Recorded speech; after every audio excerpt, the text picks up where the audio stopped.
Now, I want to share a story with you, and this is actually an article that I wrote over the weekend called All Wars Are Bankers' Wars. And I went in, I did a lot of research. It's posted to the front page of whatreallyhappened.com. I understand it's already gone viral. It's being reposted around the web.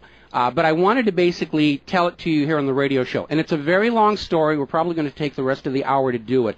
But it's something that you need to understand, that all of these wars and assassinations that we're told are crazed lone nut assassins or weapons of mass destruction or bringing democracy, all of them track back to the private central bankers as the initiating event. And the more you study this, the more you will realize all the wars are wars for the bankers, for the private central bankers. And I know a lot of people are going to have difficulty comprehending this, just how many of these wars we have fought as a nation were fought for no other purpose than to force private central banks onto nations that did not want them. So we're going to have a few examples so you understand why at this particular time in history the United States government is mired in so many wars against so many foreign nations. And there's plenty of precedents for this. Now, going back to the beginning, the United States fought the American Revolution primarily over King George III's Currency Act, which forced the colonists to abandon their own government-issued currencies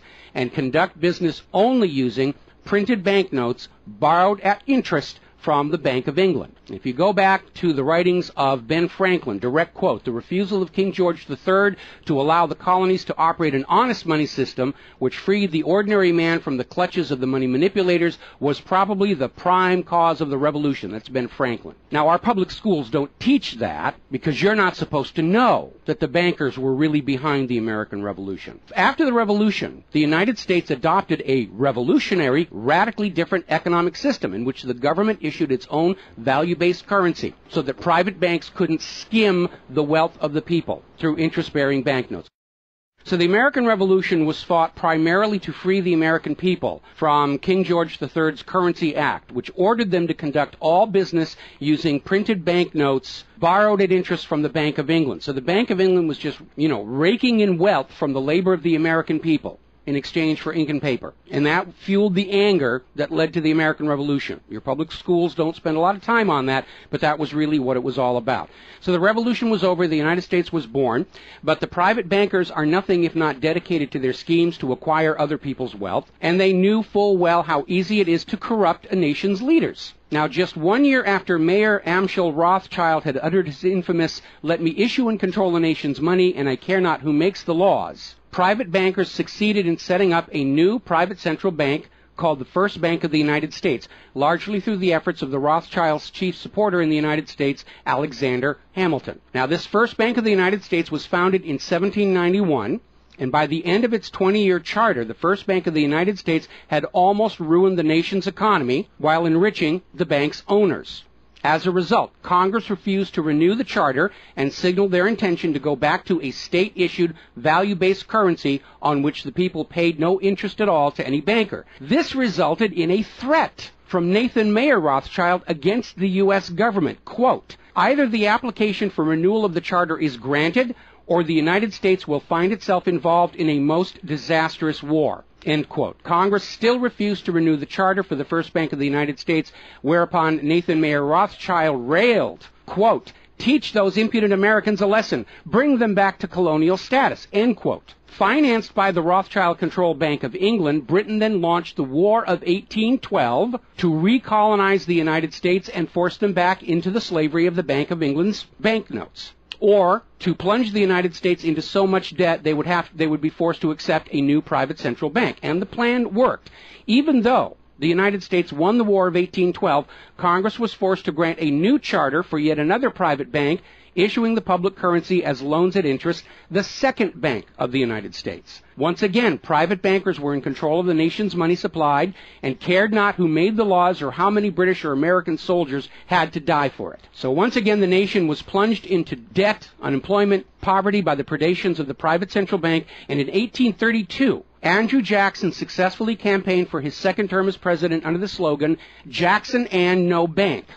True to his word, Jackson succeeded in blocking the renewal of the charter for the Second Bank of the United States of America. And this was where that famous quote came from Andrew Jackson. Quote, "Gentlemen, I too have been a close observer of the doings of the Bank of the United States.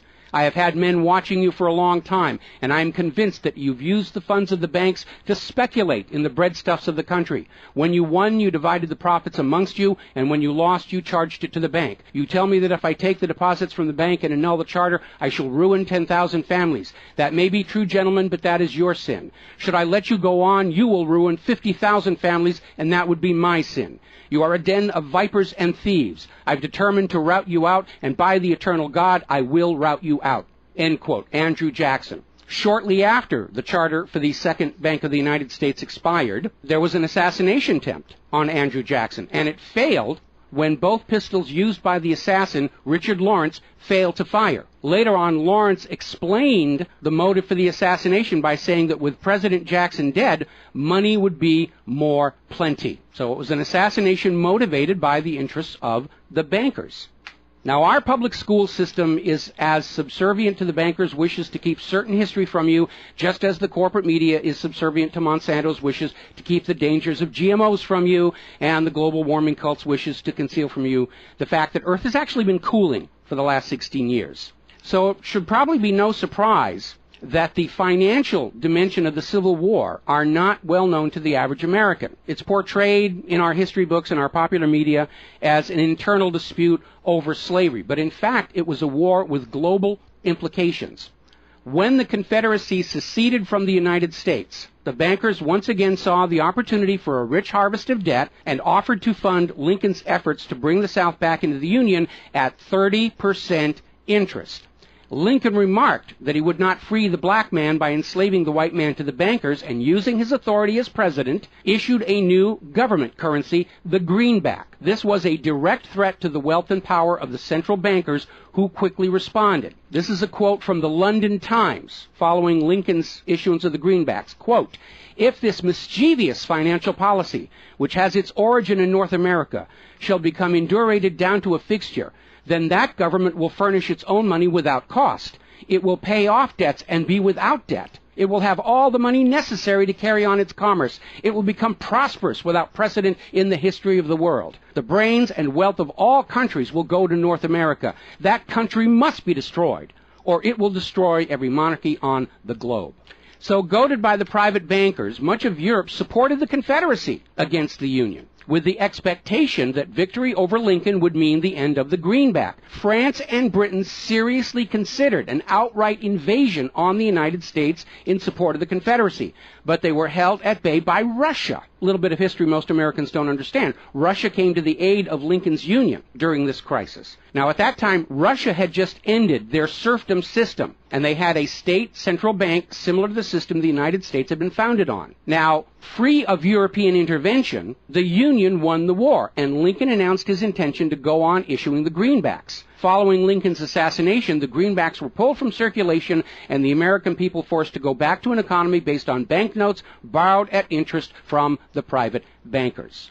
So finally, in 1913, the private central bankers of Europe, in particular the Rothschilds of Great Britain, the Warburgs of Germany, met with their American financial collaborators on Jekyll Island, Georgia, to form a new banking cartel with the express purpose of forming the Third Bank of the United States, with the aim of placing complete control of the United States money supply once again under the control of private bankers. Owing to hostility over the previous banks of the United States, the name of this third bank was changed to the Federal Reserve, in order to grant the new bank a quasi-governmental image. But in fact, it is a privately owned bank. It's no more federal than Federal Express. In fact, last year, the Federal Reserve successfully rebuffed a Freedom of Information lawsuit by Bloomberg News on the grounds that as a private banking corporation, and not actually a part of the U.S. government, the Freedom of Information Act did not apply to the operators of the Federal Reserve. So 1913 proved to be a transformative year for the nation's economy. First, with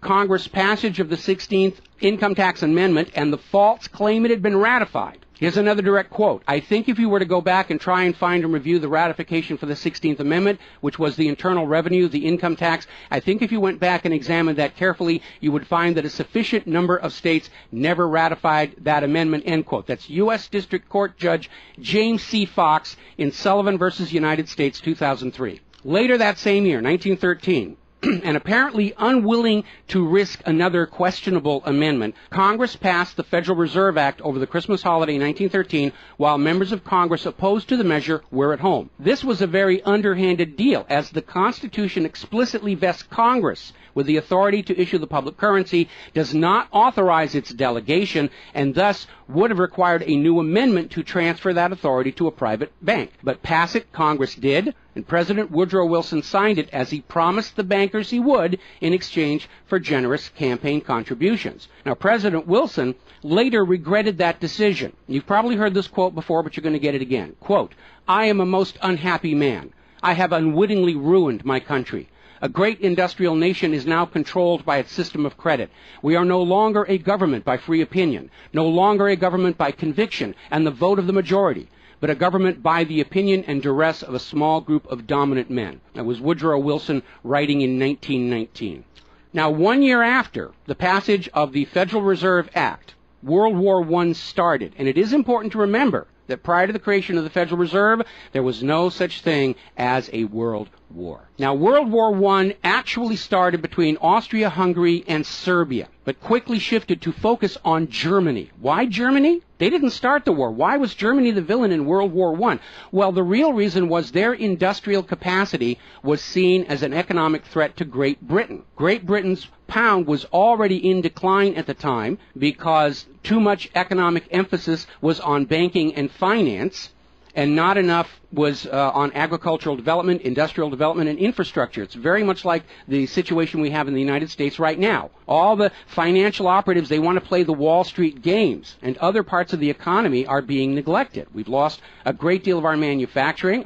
We're not the agricultural exporter we used to be because everybody's over there at Wall Street playing in that giant open-air casino. Now, pre-war Germany did have a private central bank, but it was under strict control by the German government to keep inflation at reasonable levels and to make sure that all of the German economy was being properly funded, just like Putin did with their central bank about a month ago. Under government control by the German government, investment was guaranteed to internal economic development, and as a result, Germany had become a major manufacturing technological power. They were exporting products that Great Britain could not compete with. So in the media of the day, Germany was portrayed as the main opponent of World War I. And not just defeated, it was flattened. Now, following the Treaty of Versailles, Germany was ordered to pay the war costs of all the participating nations, even though Germany had not started that war. This amounted to 3 times the value of all of Germany itself. Germany's private central bank, to which the German government had gone deeply into debt to pay the cost of the wars, was allowed to break free of government control. That led to the massive inflation of the Weimar Republic, followed, permanently trapping the German people in endless debt. And money speculators were running rampant, and it led to these situations where you had literally a whole basket full of paper notes to get a loaf of bread. Now, when the Weimar Republic collapsed economically, it opened the door for the National Socialists to take power. Their first financial move was to issue their own state currency, which was not borrowed from private central banks. It was based on a unit of value, not a unit of debt. Freed from having to pay interest on the money in circulation, Germany blossomed and quickly began to rebuild its industry. It was an amazing transformation to see. The media called it the German miracle. Time magazine lionized Hitler for the amazing improvement of life for the German people and the explosion of German industry, and they even named him Time magazine's Man of the Year in 1938. And then once again, Germany's prosperity and freedom from a private central bank loaning the public currency at interest became a threat to other nations and other powers. I have a couple of quotes here from Winston Churchill that tells you what was really going through the minds of Europe in the years leading up to World War II. Quote, "Should Germany merchandise again," which means do business, "should Germany merchandise again in the next 50 years, we have led this war, World War I, in vain." That was Winston Churchill writing in the Times in 1919. Another quote, "We will force this war upon Hitler if he wants it or not," end quote. Winston Churchill in a 1936 radio broadcast. Quote, "Germany becomes too powerful. We have to crush it," end quote. Winston Churchill in November 1936 speaking to U.S. General Robert Wood. Quote, "This war is an English war, and its goal is the destruction of Germany." Winston Churchill, autumn 1939 broadcast. So it was all about economics and profitability. Now, Germany's state-issued value-based currency was also a direct threat to the wealth and power of the private central banks around the world. And as early as 1933, they started to organize a global boycott against Germany to strangle this upstart ruler who thought he could run his nation without a private central bank.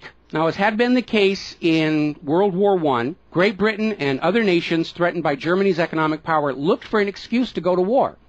And as public anger in Germany grew over the boycott, Hitler foolishly gave them that excuse. Years later, in a spirit of candor, the real reasons for the war were made clear. Quote, "The war wasn't only about abolishing fascism, but to conquer sales markets. We could have, if we had intended so, prevented this war from breaking out without doing one shot, but we didn't want to." End quote. Winston Churchill to Harry Truman, March 1946. One more quote here.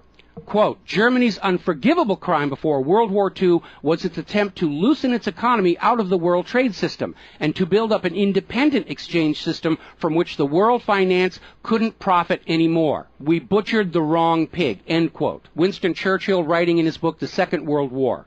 Now, a little side note, we're going to actually step back in time to the years before World War II. A little bit of history a lot of Americans are still completely unaware of. And it involves a gentleman by the name of Marine Corps Major General Smedley Butler. In 1933, Wall Street bankers and financiers had bankrolled the successful rise to power of Hitler and Mussolini. Brown Brothers Harriman in New York, and they're still there. I saw them when I was there for the 9/11 anniversary. They were financing Hitler right up to the day war was declared with Germany. And these Wall Street financiers decided that a fascist dictatorship in the United States, based on the one Mussolini had in Italy, was going to be far better for their business interests than Roosevelt's New Deal, which threatened massive wealth redistribution to recapitalize the working and middle classes of America. So the Wall Street tycoons recruited General Butler to lead the overthrow of the U.S. government and install a Secretary of General Affairs who would be answerable to Wall Street and not the people, would crush social unrest and shut down all the labor unions. General Butler pretended to go along with the scheme, but then exposed the plot to Congress.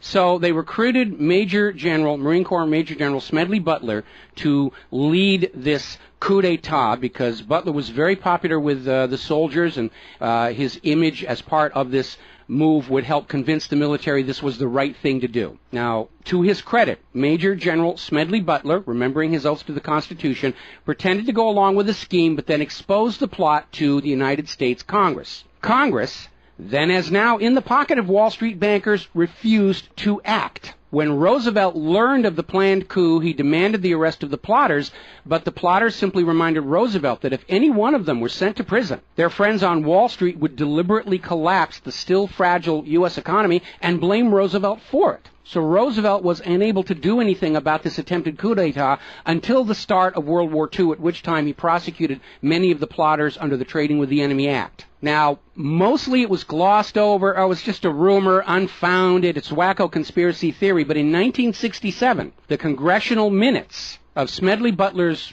revelation to Congress of the coup were finally released to the public. You ever see this movie 7 Days in May, Kirk Douglas and Burt Lancaster, about an attempted military takeover of the United States of America? It was based loosely on this story. But of course, in the movie, the bankers being behind the Burt Lancaster character was completely removed from the script here. Now, Smedley Butler is also famous for writing a work called War is a Racket. And I would like to read you a quote from that. Quote, "I spent 33 years and 4 months in active military service as a member of our country's most agile military force, the Marine Corps. I served in all commissioned ranks from second lieutenant to major general. And during that period, I spent more of my time being a high-class muscle man for big business, for Wall Street, and for the bankers. In short, I was a racketeer, a gangster for capitalism. I suspected I was just part of a racket at the time. Now I'm sure of it. Like all members of the military profession, I never had an original thought until after I left the service. My mental faculties remained in suspended animation while I obeyed the orders of the higher-ups. This is typical with everyone in the military service. Thus, I helped make Mexico and especially Tampico safe for American oil interests in 1914. I helped make Haiti and Cuba a decent place for the national international city bank boys to collect revenues in. I helped in the raping of half a dozen Central American republics for the benefit of Wall Street. The record of racketeering is long. I helped purify Nicaragua for the international banking house of Brown Brothers in 1909 through 1912. I brought light to the Dominican Republic for American sugar interests in 1916. In China in 1927, I helped see to it that the Standard Oil went its way unmolested. During those years, I had, as the boys in the back room would say, a swell racket. I was rewarded with honors, medals, and promotion. Looking back on it, I feel I might have given Al Capone a few hints. The best he could do was operate his racket in 3 city districts. I operated on 3 continents. General Smedley Butler, former U.S. Marine Corps Commandant, and he wrote that in 1935. So, now moving forward here. As president, John Fitzgerald Kennedy understood the predatory nature of private central banking. He understood why Andrew Jackson fought so hard to end the Second Bank of the United States. So Kennedy wrote and signed Executive Order 11110, which ordered the U.S. Treasury to issue a new public currency called the United States Note. Now, Kennedy's United States notes were not borrowed from the Federal Reserve. They were created by the U.S. government and backed by the silver stockpiles held by the U.S. government. It represented a return to the system of economics the United States had been founded on, and it was perfectly legal for Kennedy to do so under the Constitution. All told, some $4.5 billion went into the public circulation, which eroded interest payments to the Federal Reserve and loosened their control over the nation. 5 months after signing Executive Order 11110, John F. Kennedy was assassinated in Dallas, Texas, and the United States notes pulled from circulation and destroyed. Following Kennedy's assassination, John J. McCloy, president of the Chase Manhattan Bank and president of the World Bank, was named to the Warren Commission. Now, I don't care how good a banker he is, he's not qualified to be investigating a murder, which is what we were told the Warren Commission was all about, to get the truth of the assassination. But we all know that the Warren Commission was there to cover up what was going on, and obviously we can presume safely that John J. McCloy's presence on the Warren Commission was to make sure the American public never got even a hint of the financial dimensions behind the assassination. So, as we enter the 11th year of what I am certain future history will most certainly describe as World War III, we need to examine the financial dimensions behind all these wars. Why are we here? Why are our children being killed and crippled? Is this another war for the profit of the private central bankers? And the answer is yes. Now, toward the end of World War II, when it became obvious that the Allies were going to win and dictate the post-war political environment, the major world economic powers met at Bretton Woods, a luxury resort in New Hampshire, in July of 1944, and they hammered out the Bretton Woods Agreement for International Finance. The British pound lost its position as the global trade and reserve currency to the U.S. dollar. There are indications this was part of the price demanded by Roosevelt in exchange for the U.S. entry into the war. Now, absent the economic advantages of being the world's go-to currency, Britain was forced to nationalize their Bank of England in 1946. The Bretton Woods Agreement, ratified in 1945, in addition to making the dollar the global reserve and trade currency, obligated the signatory nations to tie their currencies to the dollar. The nations that ratified Bretton Woods did so on 2 conditions. The first was that the Federal Reserve would refrain from overprinting the dollar, basically as a means to loot real products and produce from other nations in exchange for ink and paper. It basically was an imperial tax imposed by the U.S. economic system on the rest of the world. That assurance of no overprinting was supposedly backed up by the second requirement, which was that the U.S. dollar would always be convertible back to gold by the U.S. government at $35 an ounce.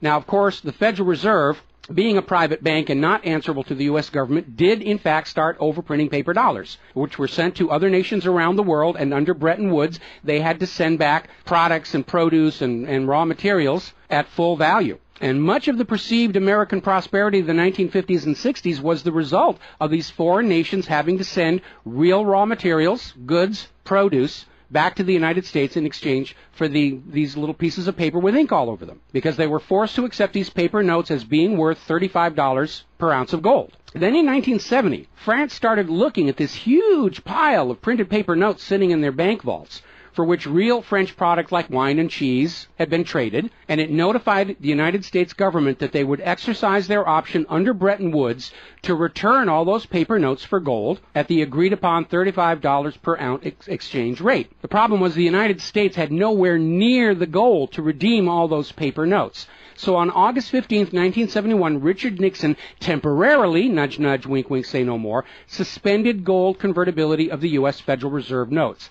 This Nixon shock, as it was termed at the time, effectively ended Bretton Woods, and many global currencies started to delink from the U.S. dollar. And it created another problem because the United States had been collateralizing their loans, money borrowed from other governments and foreign investors, with the American nation's gold reserves. And with the awareness that there wasn't enough gold to redeem all the Federal Reserve notes, lenders to the U.S. were starting to wonder, did the U.S. government have enough gold to collateralize their outstanding debts? Foreign nations began to get very nervous about the loans to the United States, and they were understandably reluctant to loan any additional money without some form of collateral.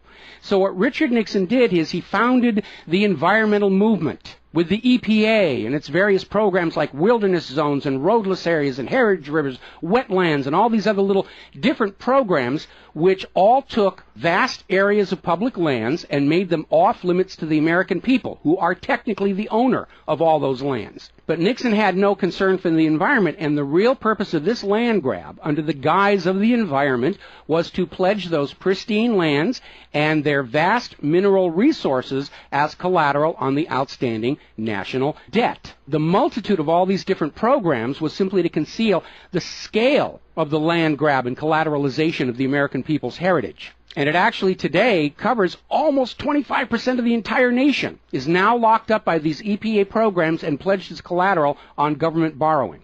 Now, with open lands, available lands for collateralization already in short supply, the U.S. government embarked on a new program to shore up sagging international demand for the dollar.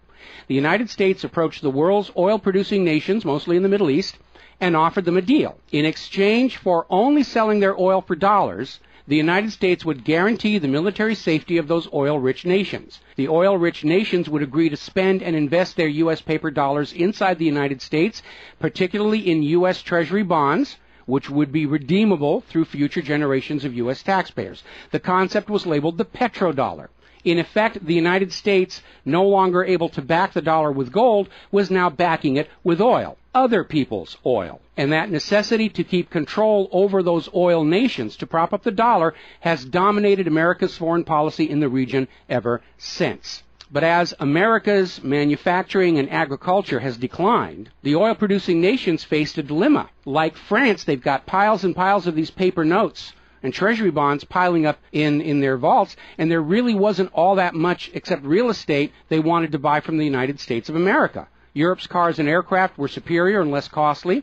In more recent times, America's experiment with GMO food crops has led a lot of nations to simply avoid buying U.S. agricultural exports. Israel's constant belligerence against its neighbors has caused the oil-producing nations to wonder if the U.S. could actually keep their end of the petrodollar arrangement. So oil-producing nations started to talk of selling their oil for whatever currency the purchasers wanted to pay. Iraq, already somewhat hostile to the United States following Desert Storm, demanded the right to sell their oil for euros in 2000. In 2002, the United Nations agreed that Iraq had a right to sell their oil for euros under the Oil for Food program. 1 year later, 2003, the United States reinvaded Iraq, lynched Saddam Hussein, and placed Iraq's oil back on the world market, only available for U.S. dollars.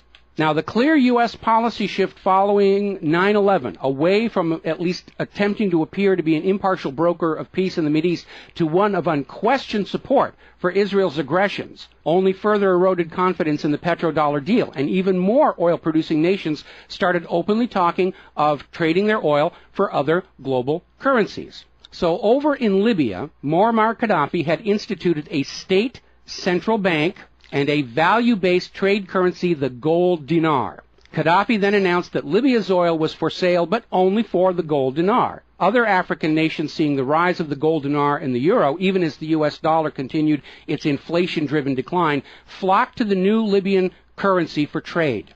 This move had the potential to seriously undermine the global hegemony of the dollar. French President Nicolas Sarkozy reportedly went so far as to call Libya a threat to the financial security of the world. So the United States invaded Libya under the guise of supporting a popular rebellion. They brutally murdered Gaddafi, apparently because the object lesson of Saddam's lynching had not been enough of a message, imposed a private central bank, and returned Libya's oil output to dollars only. The gold that was supposed to be made into the gold dinars, as of the last report I could find, unaccounted for. Now, according to General Wesley Clark, the master plan for the dollarification of the world's oil nations included 7 targets: Iraq, Syria, Lebanon, Libya, Somalia, Sudan, and Iran. Venezuela, which has started selling their oil to China for the yuan, seems to be a late addition. What is notable about those original 7 nations targeted by the U.S. is that none of them are members of the Bank of International Settlements. This is the private central banker's private central bank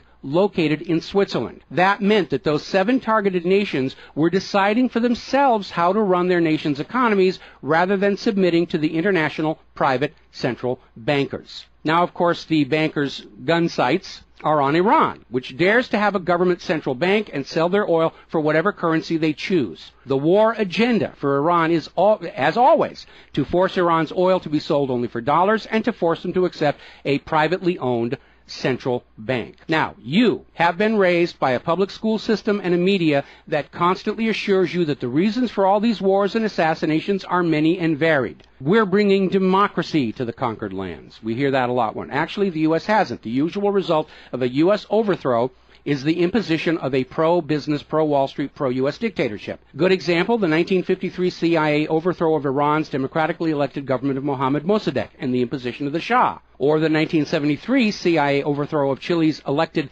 government of President Salvador Allende and the imposition of the dictator Augusto Pinochet. Another one of the excuses we'll get is we have to save the people from a cruel oppressor. That's the one they're using in Syria right now. Revenge for 9/11. That was a big one going into Iraq. And then later on, President Bush was caught on video saying, no, Iraq had nothing to do with 9/11. And behind all of them, that tired, worn-out, catch-all excuse for invasion, weapons of mass destruction.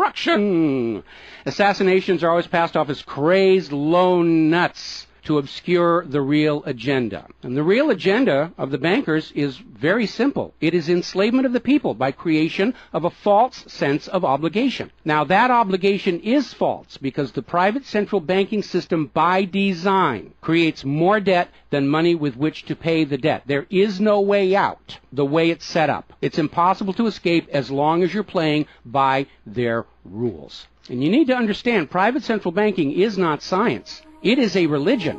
It's a set of arbitrary rules created to benefit the priesthood, meaning the bankers, and it is supported only because people believe this is the way it's supposed to be.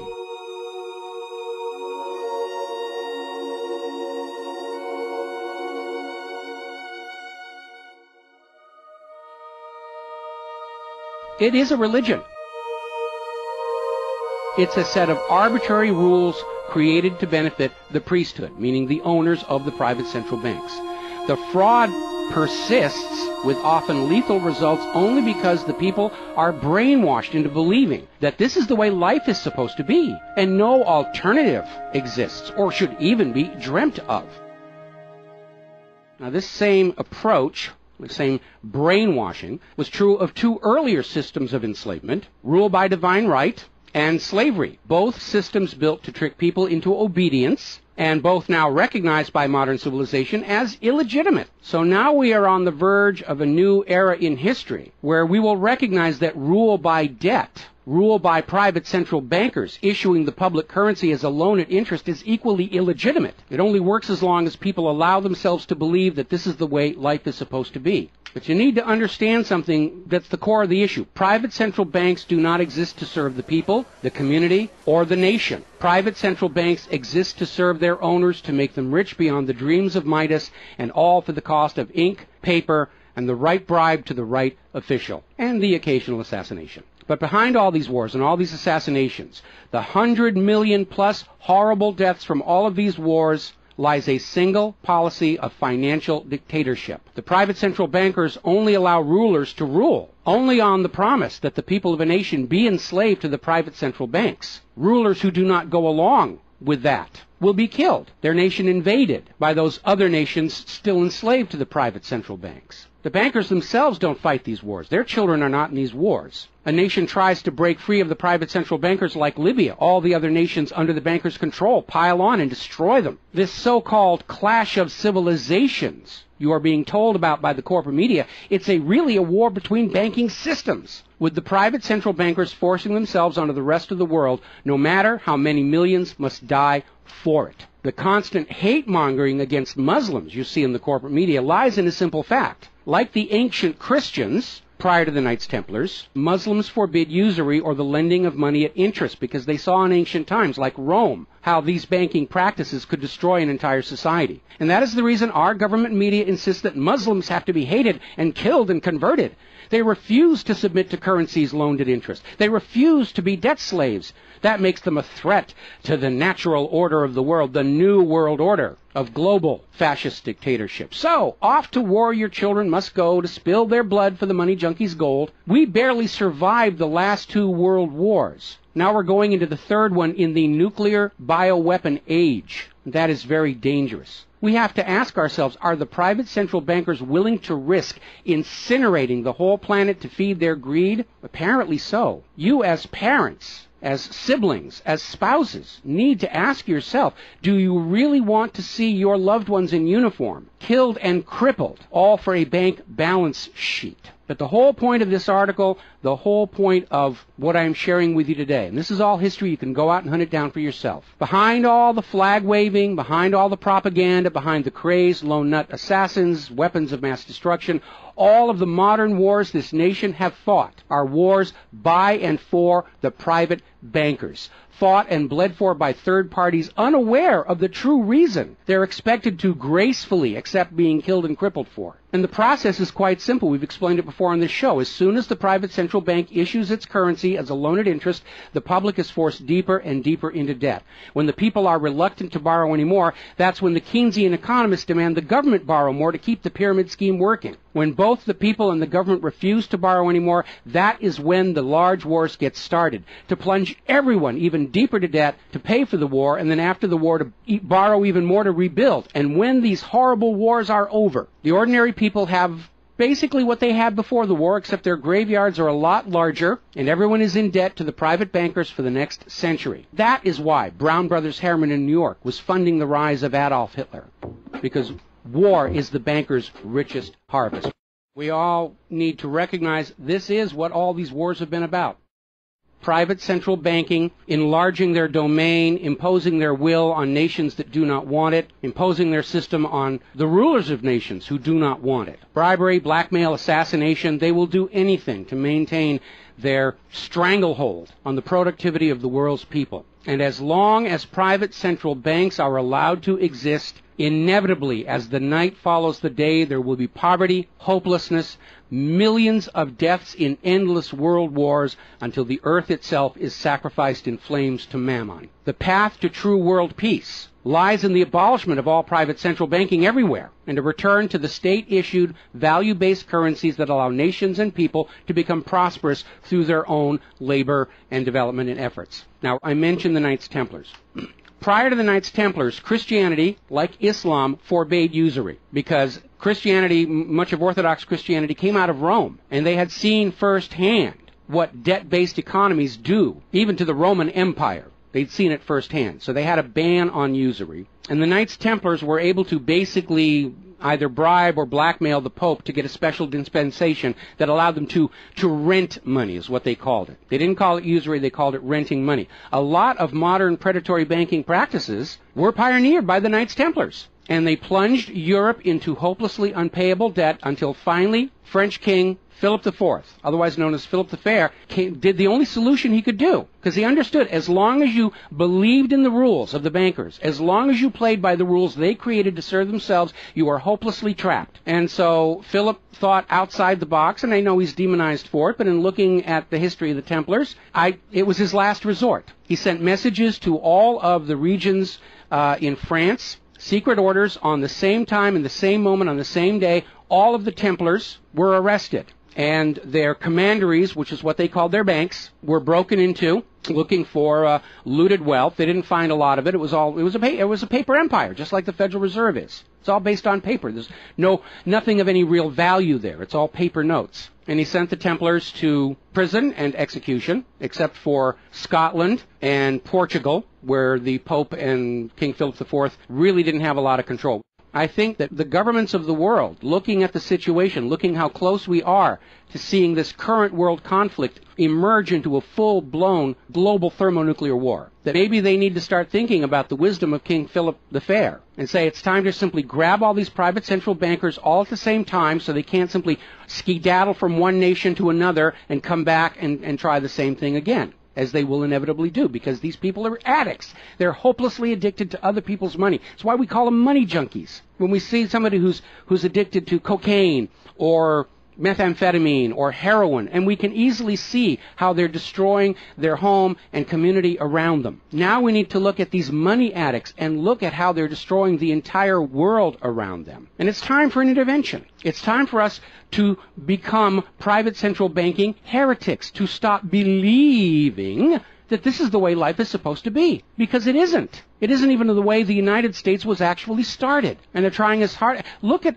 the destruction of our nation. We used to be the world's greatest nation. Now the most generous estimate is we're down to number 16 and still falling. And yet, despite the destruction to our nation, its infrastructure, its children, its quality of medical care, the quality of its manufacturing output, we still are compelled somehow to go out and force this same banking system onto the rest of the world at the point of a bayonet. Does that make any sense at all? Not to a rational human being. To a money junkie, yeah, it's perfect. But we're really at a crisis point in history. And the first step to resolving that crisis, to not let it go any further into a potential nuclear war, is to recognize that private central banking, ruled by manufactured illusion of debt, is no more legitimate a system of governance than rule by divine right or rule by slavery. We all need to recognize the true cause of all the pain and suffering and wars. It's not the terrorists, it's not Al-Qaeda. These are just distractions and set pieces put in front of your eyes so you can't see the very clear pattern behind much of modern human history. It's a war of banking systems, with the predatory private central banks seeking to eradicate any nation and any ruler that would dare try and operate their economy outside the control of the private central bankers. That's the real cause for the war. Is it something you're willing to fight and die for, to support these private central bankers? Is it something you're willing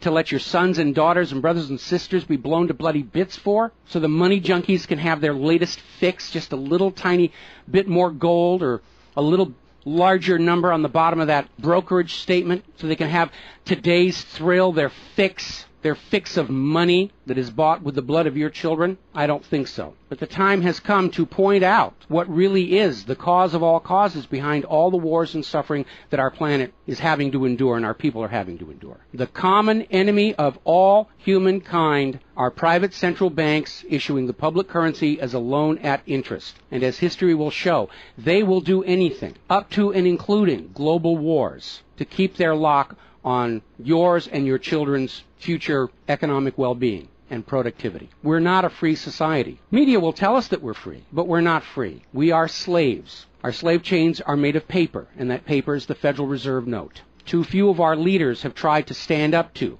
this system of enslavement, usually with lethal results. But if all the people of the world at the same time stand up and say no more private central banks, it will come crashing down, just as slavery did, just as rule by divine right did, and then we'll be embarking on a new era in human history, where the emphasis on social development is on the people and not on the money junkies.